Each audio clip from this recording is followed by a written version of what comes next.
Thank you for coming in. Thank you for having me. You bet. I know we're just going to talk about some really ugly things, and I appreciate you sitting down for this. Thank you. Gosh, this sounds cold and horrible, but what number was your mother's death? It depends on the number that we know about, that it's officially reported or in the papers. But I would say it was probably number 7 in 2016. Jeez. Tell me about your mom. Who was she? So my mom is Leah Corken. Leah is a fabulous lady, first and foremost, with sassy, sarcastic, funny, witty, sharp. We grew up internationally, so we loved to observe people, and she just was the kind of woman that would rather sit at the bar than sit at a table and have a scotch and a beer. Huge Green Bay Packer fan, huge Tiger Woods and golf fan, and just a fabulous, loving How old woman. was she? She was 83 when she passed. And how sharp was she? She was very sharp. She was her mind was 100%. She was in a walker, so she was walking a little slow, but her health was good, very well. And she was in an assisted living. No, she was none of the victims. Most of the victims, I don't think any of the victims were in assisted living.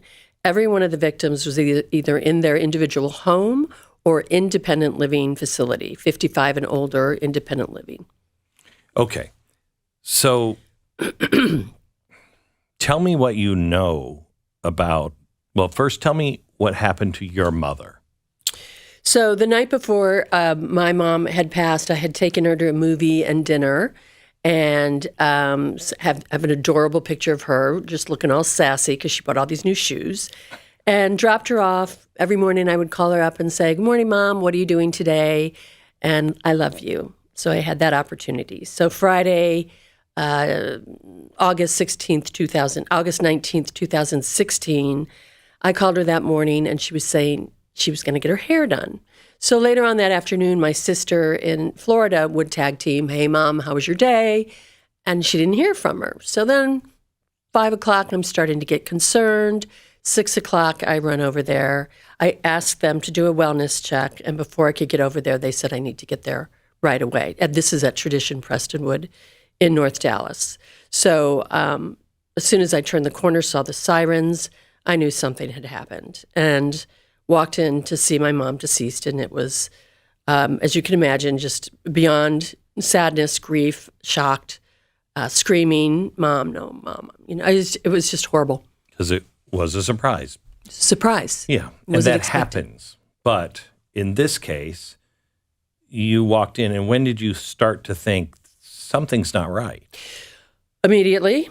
It was the position of her body that we now call, as sisters of victims' families, a signature position, because he seemed to put bodies.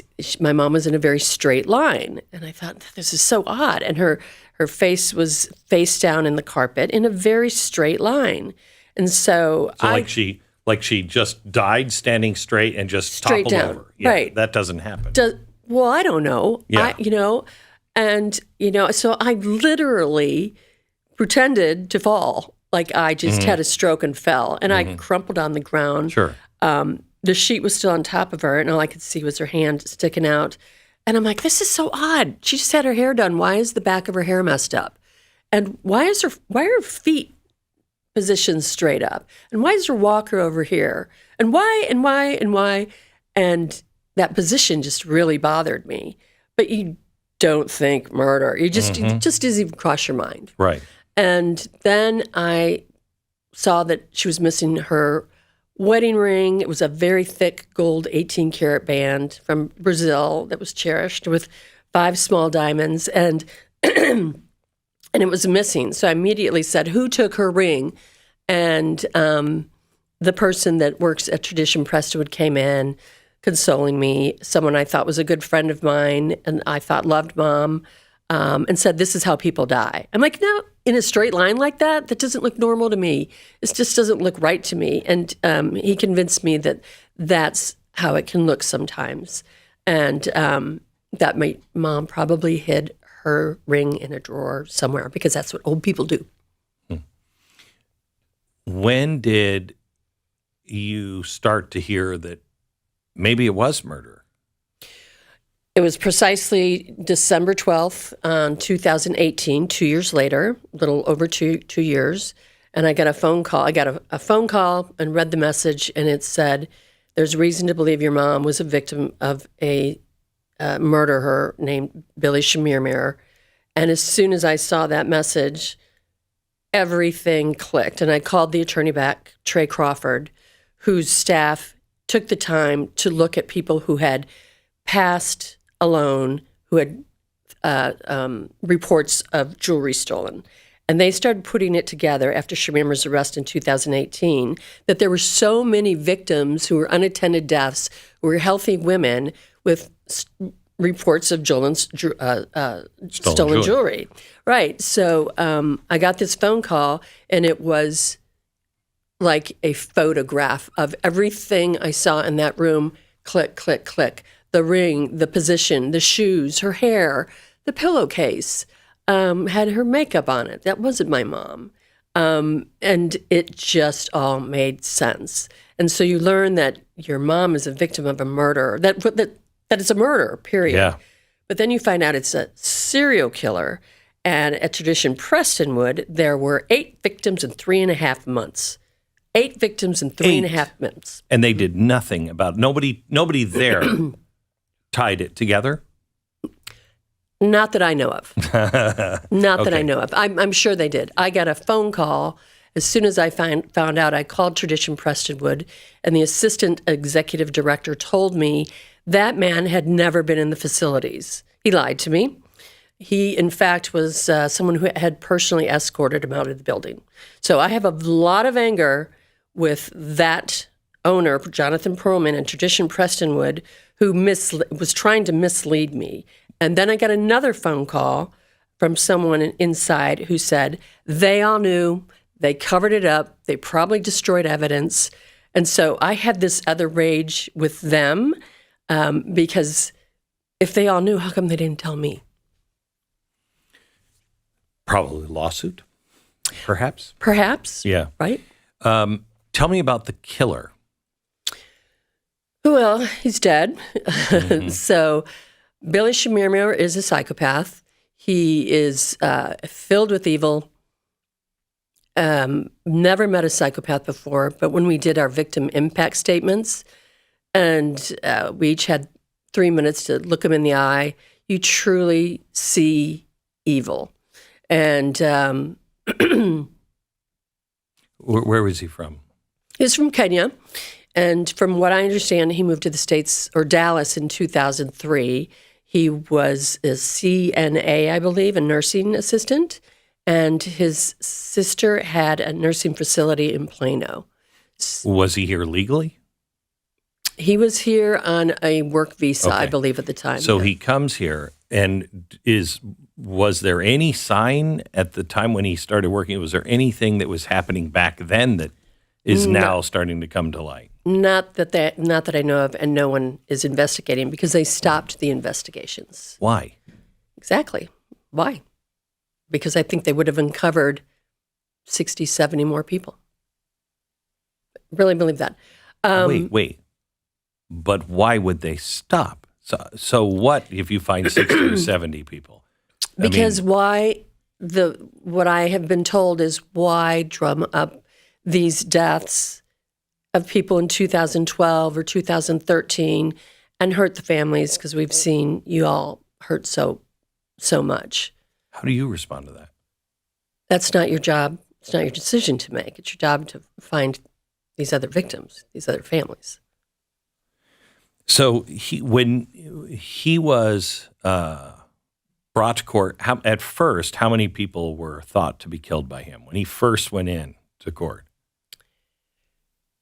22. 22. Mm-hmm. Mm-hmm. But he was only charged with how many? He was indicted with 22. Indicted with 22, but he was charged with two. Correct. Why? Well, they took away the death penalty. John Creuzot took away the death penalty, and he felt that it was best to have two for the Dallas victims. So we have so many victims in Dallas and so many in Collin County. So for the Dallas victims, John Creuzot took away the death penalty and decided that Chemirmir should have two back-to-back life without parole. That we... You're in Texas. I know. Why? I met with John Creuzot, and I said, "You need." I was outraged. He actually had a Zoom call with us because it was during COVID, and met with us on Zoom and explained to us. And we kind of all just sat back and was like, "Wait, we're in Texas, right? Mm-hmm. How can you take away the death penalty we know of 24 murders. We know of these murders. How do you not get the death penalty?" And I met with Mr. Creuzot, and he explained to me that you will never see that man die in your lifetime. There will be appeal after appeal after appeal, and you will have a very difficult time, and you probably won't see him. You won't see him die. Is that true in Texas? Because I know I saw some people, a heinous murderer in Houston that was executed. And it took years, but the crime and the punishment happened, not across a long period of my lifetime, but a few years. I mean, it can take a long time, right? I mean, that's true, but is there too long a time to wait for justice in something like this? Unbelievable. Well, it was also because he was from Kenya, and they would have to go to Kenya and research the way he was raised and his family, and they felt that this would take so much longer. Why would they have to? I don't understand America anymore. Anyway, so he's sent to jail. Mm-hmm. He's in prison, and he's killed. Just last week or 2 weeks ago, something like that. Yes, he's killed. Your first reaction? I got the phone call from the victim system. And I'm not going to lie, I was thrilled. I was karma, justice. Yeah. And I didn't want our taxpayer money paying for him anymore. I didn't want to pay for him in prison. And he was in the general public. He was not in an isolated cell, even as a serial killer. He was with the general public. And I really believe that even in the prison system, there is someone who does these kind of crimes. I don't think it was just the cellmate. It's just my opinion, of course. I believe he was targeted. And I did not think it would happen this fast. I think it would happen in a couple of years. But kind of like Jeffrey Dahmer. Jeffrey Dahmer. He was a Jeffrey Dahmer. Correct. And So- by the way, Glenn, I'm happy that I had this closure with this murder, and that I'm not waiting 2 more decades. So I know the death penalty was taken away, but I actually, with this result right now, you'll never have closure with the murder of your mom by a serial killer, but I have some satisfaction that that evil man no longer exists on this earth. It's just such the craziest story that it had been going on for so long. We live here. And I didn't know about How this did story. you not know about it? I know. That was probably... And it's not just me. Nobody in Dallas knows Nobody about knows. this story. I still tell people they don't know. Because unless you watched the news in the evening and read the Dallas Morning News, you did not know, period. So our world looks at news in so many different other ways. Whether they do Facebook or whether they, look, how you didn't know. And it was my goal to reach out to any single person who would listen to me to make this national news. I'm writing. Please tell me tweets. We didn't ignore you. I can't remember. Okay, I mean, I all right. literally was reaching out to everybody. And Lisa Olson is a wonderful writer. I reached out to her. She wrote a wonderful article in Texas Observer. And I literally linked in the senior executive director of AARP. Like, the elderly people need to know what's going on in their independent. So do you think because she was elderly, that's why this story wasn't? 100%.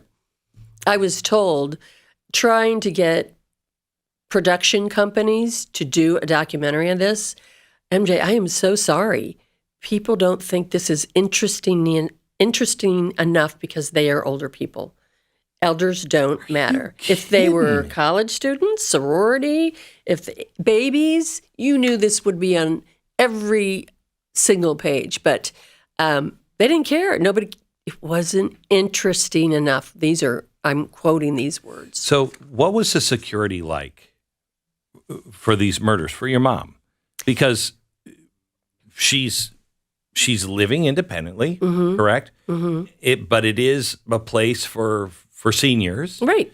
And, I got an 80-year-old mom. I'd want to make sure the building was secure. Mm-hmm. What was the security like? The advertised security at the time was 24/7 surveillance and security. Cameras about.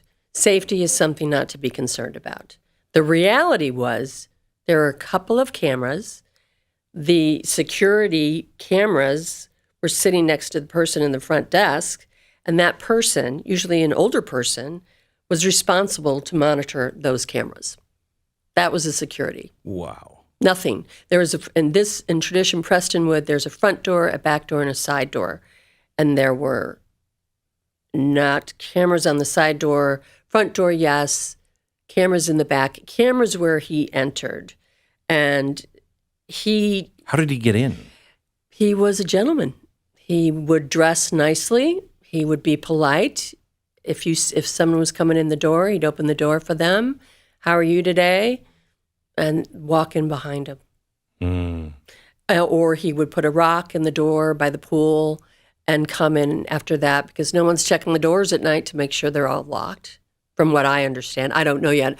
I have not done my discovery because I'm still in a lawsuit with Tradition Prestonwood, because they have now forced me into arbitration after 5 years. So he walked in, and how many people in Prestonwood did he kill? Total 9. 8 in 2016 and 1 in 2017. Okay. How did he keep getting in?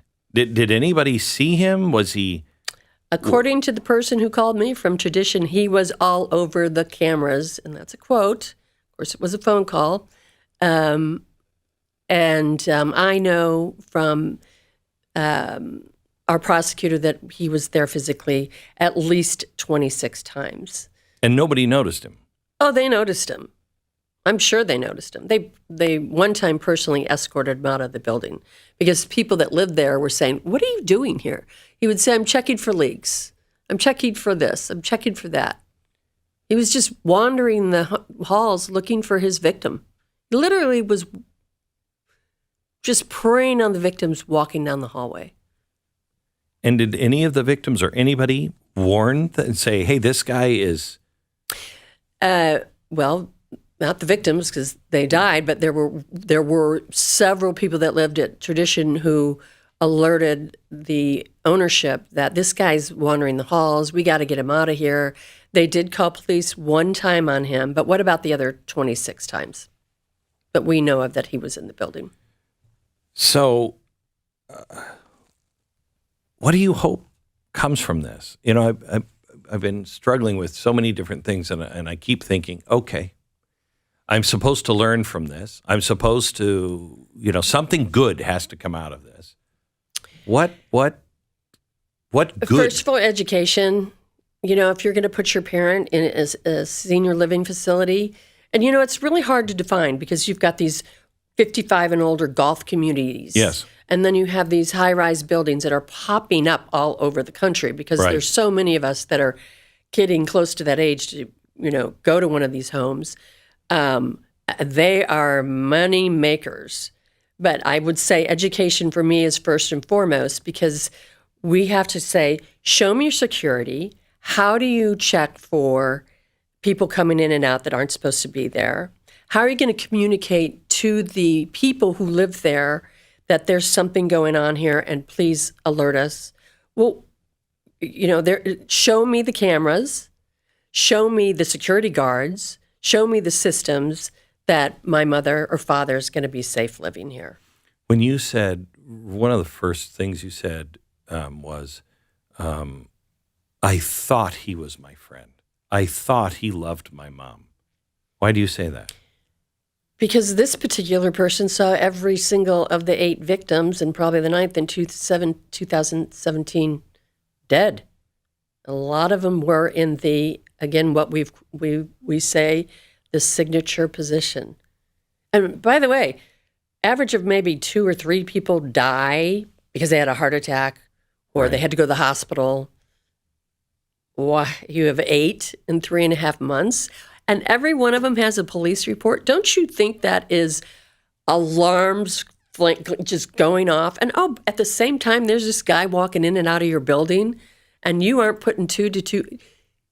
Come on. I mean, I have so much rage with Tradition Prestonwood because I think they cared more about the bottom line and the money that they were making. A serial killer, Billy Chemirmir, found a perfect way to do his daily job. He found he found Edgemere, he found Tradition Prestonwood, he found Preston Place, and then in Frisco, he found these places that had 0 security. And all of these are very expensive. These are not, you pay for that. You pay for that security.